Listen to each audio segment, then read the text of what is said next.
The allure of the forbidden. That's what pulled Leo in. Not for illicit goods or depraved entertainment, but for the raw, unfiltered truth he believed lurked in the digital abyss. He was a journalism student, hungry for a story that would make his career, something beyond the sanitized press releases and campus gossip. The dark web, he reasoned, was the last frontier of uncurbed information. He'd spent weeks learning about Tor, proxies and VPNs, meticulously covering his digital tracks. His first forays were underwhelming. Outdated forums, dead links and scams so obvious they were almost charming. But Leo was persistent. He dug deeper, sifting through cryptic onion addresses shared in hushed tones on obscure ClearNet forums dedicated to digital archaeology. One evening, fueled by cheap coffee and an insatiable curiosity, he stumbled upon a site simply titled The Echo Chamber. It wasn't flashy. The interface was brutally minimalistic, black text on a grey background. The posts were anonymous, users identified only by randomly generated alphanumeric strings. The topics, however, were anything but mundane. They discussed suppressed technologies, alleged government cover-ups, and unsettling eyewitness accounts of phenomena that defied rational explanation. Leo was initially skeptical, dismissing much of it as elaborate fiction or paranoid ramblings. But one thread caught his eye: the listeners. It spoke of a clandestine group allegedly operating within the dark web that could access and manipulate ambient sound waves, not through microphones, but through some esoteric, almost paranormal means. They could supposedly hear conversations happening in sealed rooms, even thoughts, if the subject was receptive.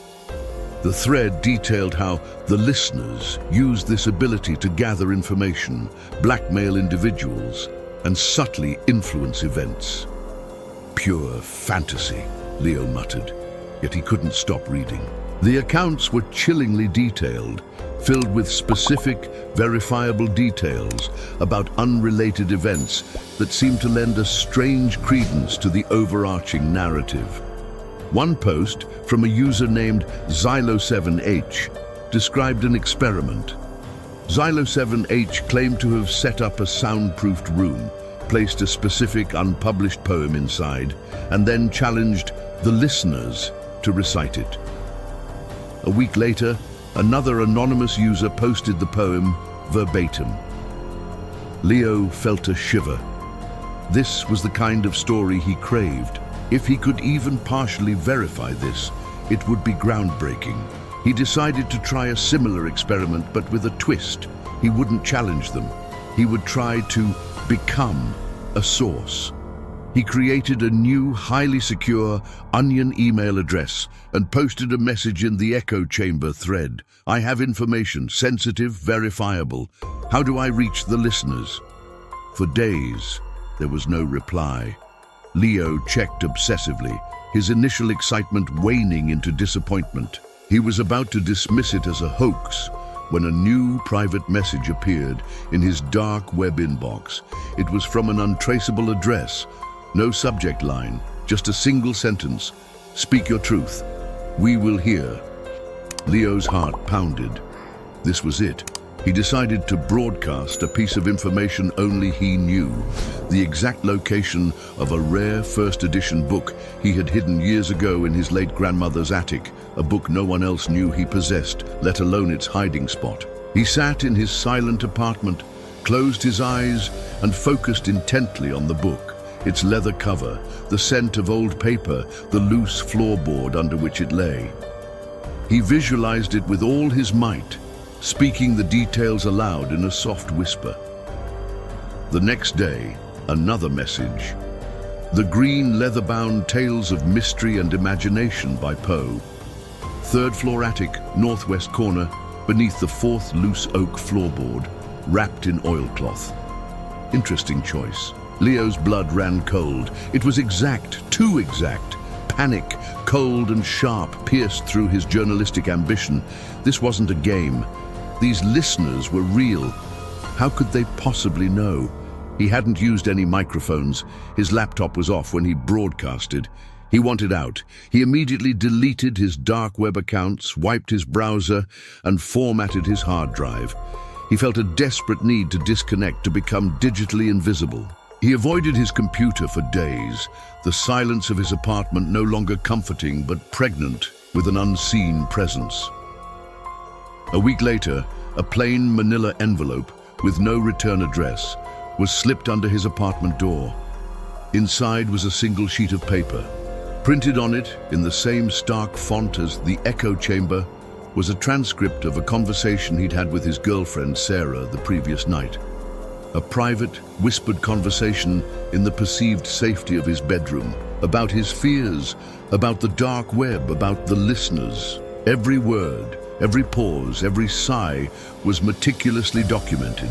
At the bottom of the page was a handwritten note. You sought truth. You found it. Now you are part of it. We enjoy your contributions. Leo felt like he was suffocating. They weren't just listening to his broadcasts, they were listening to everything. His apartment, once his sanctuary, now felt like a glass cage. He started checking for bugs, tearing apart electronics, but he knew it was futile. Their method was beyond conventional technology.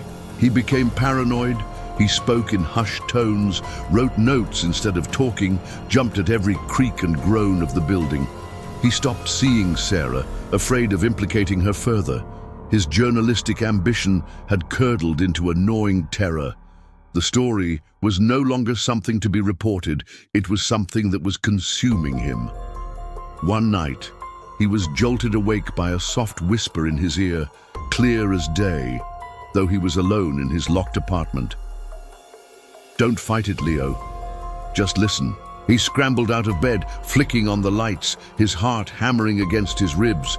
The room was empty, but the voice, it had sounded like it was right beside him, intimate and mocking. He realized the horrifying truth. The listeners weren't just a group of people. They were something else, something that had latched onto him, perhaps through his focused broadcast. Perhaps simply because he had opened a door that should have remained shut. The dark web hadn't just been a tool, it had been a conduit. He tried to tell someone, a professor he trusted, but as he began to speak about the listeners, his voice caught in his throat. He couldn't form the words. It was as if an invisible hand was squeezing his larynx. He could only manage choked gasps. The professor, concerned, suggested he see a doctor, maybe a therapist. Leo knew no doctor could help him. He was trapped. The echo chamber was no longer a website, it was his reality. He was a source, a constant stream of information for an unseen, unknown entity. He often found small, anonymous gifts outside his door. A rare coin, a single perfect rose, a small, intricately carved wooden bird. Tokens of appreciation, or reminders of their omnipresence?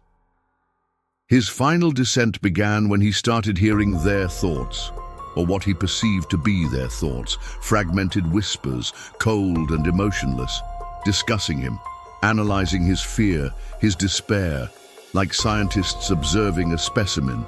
He was no longer just being listened to, he was being integrated.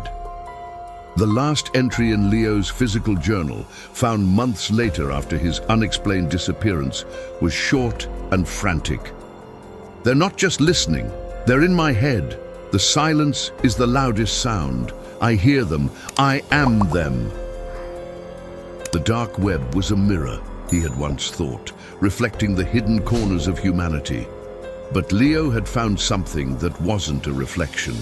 It was an entity that had reached out from the abyss and pulled him in, making him another whisper in the endless, terrifying echo chamber. His quest for a story had ended with him becoming one, a cautionary tale whispered in the darkest corners of the internet, a testament to the fact that some doors are best left unopened and some silences are best left unbroken. The dark web held secrets, yes, but sometimes the price of knowing them was one's own sanity, one's own self. and Leo had paid in full.